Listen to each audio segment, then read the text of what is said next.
কাজ শুরু করেন কিন্তু কাজ শেষ করতে পারেন না। মাথায় একসাথে হাজার রকম চিন্তা চলে, নিজের আবেগকে নিয়ন্ত্রণ করতে খুবই কষ্ট হয়, নিজেকে ধরে রাখতে পারেন না, নিজেকে নিয়ন্ত্রণ করতে খুবই কষ্ট হয়। আপনি যদি বারবার ব্যর্থ হয়ে নিজেকে দোষ দিয়ে থাকেন তাহলে আজকের এই ভিডিওটি আপনারই জন্য। এডিএইচডি শুধু বাচ্চাদের রোগ এই ধারণাটা কিন্তু পরিপূর্ণভাবে ভুল। যে কোনো বয়সের যে কোনো মানুষের এডিএইচডি কিন্তু থাকতে পারে। আর অনেক মানুষ, বিশেষ করে পূর্ণবয়স্ক মানুষ বা পরিণত বয়সের মানুষ এই এডিএইচডিটা না বোঝার কারণে প্রতিনিয়ত তারা অনেক রকম সামাজিক হেয় প্রতিপন্নতার শিকার হচ্ছেন এবং খুবই কষ্ট করে তারা নিজেদের জীবনকে পরিচালনা করছেন আর কি। এডিএইচডি, যেটার ইংরেজি পরিপূর্ণ রূপটা হচ্ছে attention deficient hyper active disorder, অর্থাৎ অতি চঞ্চলতা ও অমনোযোগ। অর্থাৎ আপনি এই নামটার মধ্যেই দুটো সাইড পাবেন, একটা হচ্ছে অ্যাটেনশন ডেফিসিয়েন্ট অর্থাৎ মনোযোগের ঘাটতি, এবং আর একটা হচ্ছে হাইপার অ্যাক্টিভ বা অতি চঞ্চলতা বা অতি অস্থিরতা বা এক জায়গায় ঠিক না রাখতে থাকা। তো আসলে অতিরিক্ত চঞ্চলতা এবং মনোযোগ না দেওয়ার কারণে আমাদের যে সমস্যাগুলি হয় এগুলাকে আমরা এডিএইচডি বা এই রোগটাকে আমরা এডিএইচডি নামে পরিচিত হিসাবে চিনি আর কি।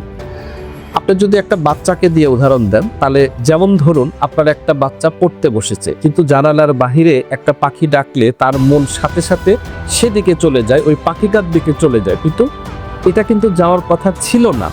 সে চাইলেও পাখির ডাক উপেক্ষা করে যে বইটা সে পড়ছিল সেখানে মনোযোগ দিতে পারছে না। আমার মজার ব্যাপার হলো, সে যদি তার খুব প্রিয় কোনো কাজ যেমন ভিডিও গেম বা ছবি আঁকা, তখন সে এতটাই ডুবে যায় যে আশেপাশের দুনিয়ার সে খবর রাখে না। এটাকে বলা হয় হাইপার ফোকাস। আবার তাকে যদি কোনো একটা কাজ দেন সে তাহলে গুছিয়ে করতে পারবে না, সবসময় তাড়াহুড়ো, অস্থিরতা, এমনকি সে ঘুমের মধ্যেও খুবই ছোটাছুটি অস্থিরতার মধ্যে সে ঘুমায়, আর অর্থাৎ ঘুমটা পরিষ্কার হয় না। এটাই হচ্ছে মূলত এডিএইচডি। আর এখন আমরা জানবো যে এডিএইচডি মূলত কয় ধরনের হয়। মানুষের স্বভাব অনুযায়ী এটা সাধারণত 3 ভাগে ভাগ করা যায়। একটা হচ্ছে ইনঅ্যাটেনটিভ, অর্থাৎ যারা খুব শান্ত কিন্তু প্রচণ্ড ভুলো মন, পড়া মনে রাখতে পারে না, কোথায় কি রেখেছে মনে নাই, গ্যাসের চুলা বন্ধ করেছে কি না করেছে মনে নাই, এবং অনেক বড় তো তাদের যে রেগুলার ডেইলি অ্যাক্টিভিটিস এগুলাতে তারা প্রচণ্ড রকম ভুল করে, এদেরকে বলা হয় ইনঅ্যাটেনটিভ গ্রুপ।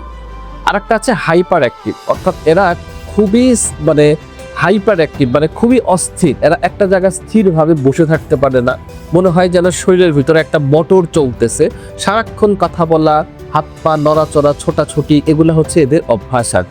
আর 3 নাম্বারটা হচ্ছে কম্বাই, অর্থাৎ এই দুটো মিলেই যাদের মধ্যে থাকে তাদেরকে আমরা কম্বাইন্ড এডিএইচডি বলি। বেশিরভাগ বাচ্চাদের ক্ষেত্রে এই ধরনটা বেশি দেখা যায়। এখন আমরা জানবো এডিএইচডি হওয়ার পিছনে মূল কারণগুলো কি। আপনি যদি মূল কারণগুলো জানেন তাহলে এটা নিয়ে আপনার স্টাডি করতে অনেক সুবিধা হবে এবং আপনার বুঝতেও অনেক সুবিধা হবে। আমরা যদি খুব সহজ করে বলি তাহলে আমাদের শরীরের ভিতরে হাড় এবং মাংস দিয়ে যেমনটা তৈরি, তেমনি আমাদের ব্রেন বা মস্তিষ্কের ভেতরেও অসংখ্য ছোট ছোট তার, যেগুলোকে আমরা নিউরন বলি, এগুলো দিয়ে তৈরি। এডিএইচডি হলে আমাদের ব্রেনের ভেতরের গঠন আর কাজ করার ধরনটার মধ্যে একটা ডিফারেন্স দেখা যায়। আসুন ব্যাপারটাকে খুব সহজ করে বুঝি। আমরা যদি অ্যানাটমিক্যালি ভাবে যদি চিন্তা করি তাহলে আমাদের ঠিক কপালের পিছনের দিকের ব্রেনের যে অংশটা তাকে বলা হয় প্রিফ্রন্টাল কর্টেক্স। এটাকে আপনার শরীরের ম্যানেজার বা কন্ট্রোল রুম ভাবতে পারেন। এডিএইচডি আক্রান্তদের ক্ষেত্রে এই কন্ট্রোল রুমটা অন্যদের তুলনায় একটু বেশি দেরিতে বড় হয় বা আকারে সামান্য একটু ছোট থাকতে পারে। যেহেতু আপনার ম্যানেজার দুর্বল, তাই ঠিকমতো সে কমান্ড দিতে না পারার কারণে সে ঠিকমতো যে কমান্ড দেবে যে এখন চুপচাপ বসো, এখন বইটা পড়াটা মন দিয়ে শেষ করো, এই জিনিসগুলা সে করতে পারে না, ফলে নিজের উপর নিয়ন্ত্রণকে হারিয়ে ফেলে। আবার আপনি যদি ফিজিওলজিক্যালি ভাবে চিন্তা করেন তাহলে আমাদের ব্রেনের ভেতরে এক তার থেকে অন্য তারে খবর পাঠানোর জন্য কিছু তরল রাসায়নিক থাকে, এদেরকে বলা হয় নিউরোট্রান্সমিটার। সবচাইতে গুরুত্বপূর্ণ দুটো নিউরোট্রান্সমিটার হচ্ছে ডোপামিন আর হচ্ছে নরএপিনেফ্রিন। তো এডিএইচডি রোগীদের ব্রেনের ভেতরে এই ডোপামিন বা খবরের যে মানে সংকেতগুলো এগুলো ঠিক মতো কাজ করে না, হয়তো পরিমাণে কম থাকে, অথবা এক জায়গায় থেকে আরেক জায়গায় যাওয়ার আগে, অর্থাৎ একটা স্টেশন থেকে অন্য স্টেশনে যাওয়ার আগেই মাঝপথে হারিয়ে যায়। হ্যাঁ, তো এটা যেমন ধরুন আপনার মোবাইল নেটওয়ার্কের সাথে আপনি এটাকে চিন্তা করতে পারেন। যেমন ধরুন আপনার মোবাইলের নেটওয়ার্ক খুবই দুর্বল, আপনি একজনকে ফোন দিলেন কিন্তু কথা কেটে কেটে আসছে।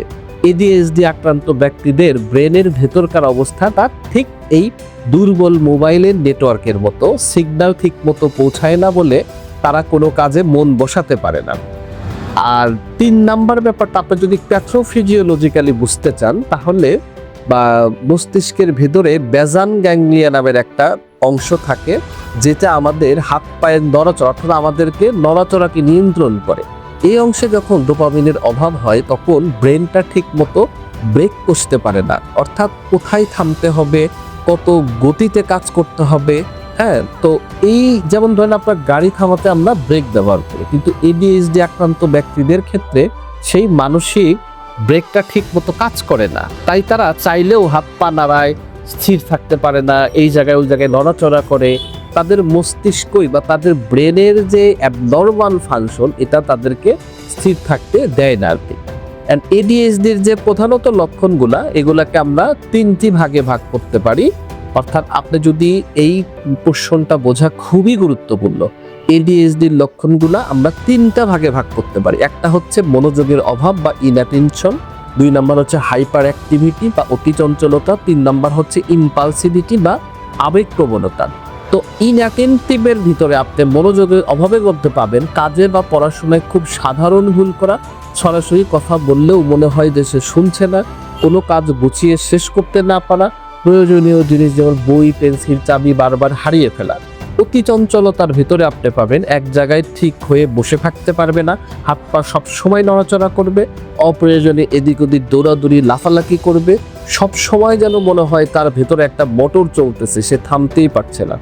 আর আবেগপ্রবণতা যেটা, ইম্পালসিটিভিটি যেটা, সেটা হচ্ছে অন্যের কথা শেষ হওয়ার আগেই উত্তর দিয়ে দেওয়া, নিজের সিরিয়াল বা পালার অপেক্ষা করতে না পারা, একদম ধৈর্য নাই, অন্যের কাজে বারবার বাধা দেওয়া এবং নিজেকে নিয়ন্ত্রণ করতে না পারা, আবেগকে নিয়ন্ত্রণ করতে না পারা। মেয়েদের ক্ষেত্রে সাধারণত ছেলেদের মতো এত চঞ্চলতা, লাফালাফি, ঝাপাঝাপি না থাকলেও তারা কিন্তু খুব বেশি দিবা স্বপ্ন দেখে বা কাজে মনোযোগ দিতে পারে না, তাদের কাজটাকে গুছিয়ে করতে পারে না।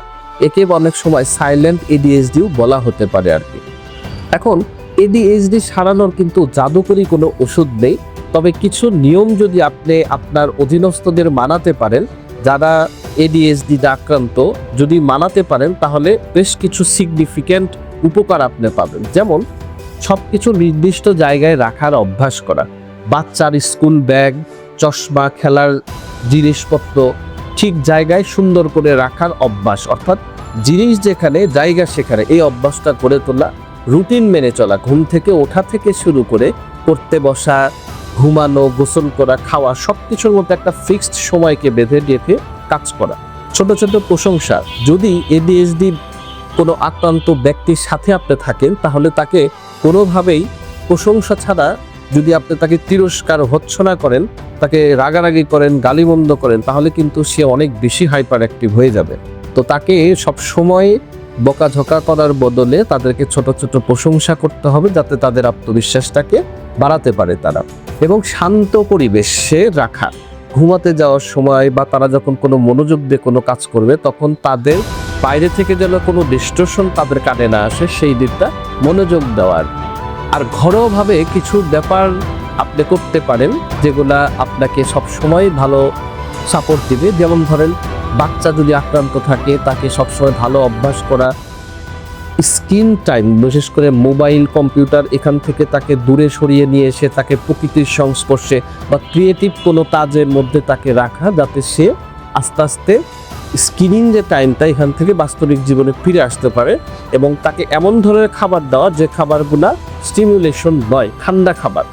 এখন বেশ কিছু হোমিওপ্যাথিক ওষুধ আছে যেগুলো আমরা প্রতিনিয়তই ব্যবহার করি এবং খুবই ভালো রেজাল্ট পাই। আসলে ট্যারেন্টুলা হিস্পেনিকা আপনি ব্যবহার করতে পারেন, যেসব বাচ্চাদের অসম্ভব চঞ্চল, মিউজিক শোনা মাত্রই যারা নাচতে শুরু করে, তাদের জন্য আমরা ট্যারেন্টুলা খুব ভালোভাবে ব্যবহার করতে পারি। এরা অন্যদেরকে কামড় দেয়, মারধর করে।